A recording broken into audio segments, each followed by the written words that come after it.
ব্যস্ততা আমাকে দেয় না অবসর, তাই বলে ভেবো না আমার স্বার্থপর। ব্যস্ততা আমাকে দেয় না অবসর। খুব সকাল সকাল উঠে আমরা নাস্তা সেরে রওনা হয়ে গেলাম, কারণ আজকে আমাদের হচ্ছে একটা ক্লাস আছে, সেটা হচ্ছে ওয়েল্ডিং টেস্ট। ওয়েল্ডিং টেস্ট বলতে আজকে আমাদের ওয়েল্ডিংটা প্র্যাকটিস করাবে।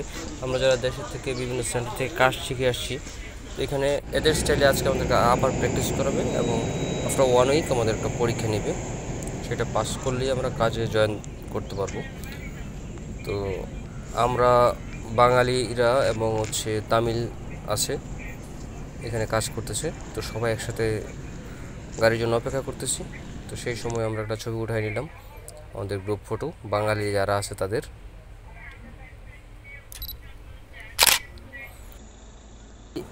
আমাদের লরি এখনও আসেনি, যে যার যার মতো নিজেদেরকে সময় দিচ্ছে, নতুন বন্ধু হচ্ছে, তাদের সাথে আড্ডা দিচ্ছে, কথা বলছে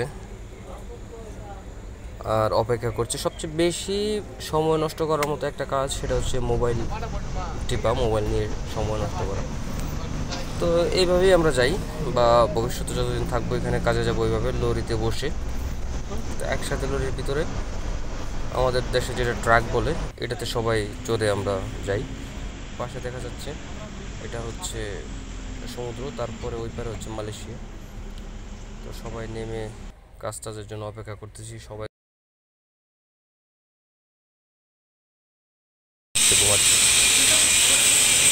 অপেক্ষা অনেকক্ষণ অপেক্ষা করার পর যে যার মতো ঘুমিয়ে যাওয়ার চেষ্টা করছে।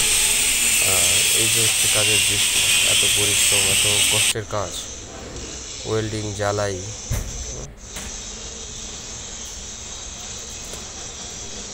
খুবই পরিশ্রমের কাজ। শিপইয়ার্ডের কাজ, বিদেশের কাজ, খুবই পরিশ্রমের কাজ।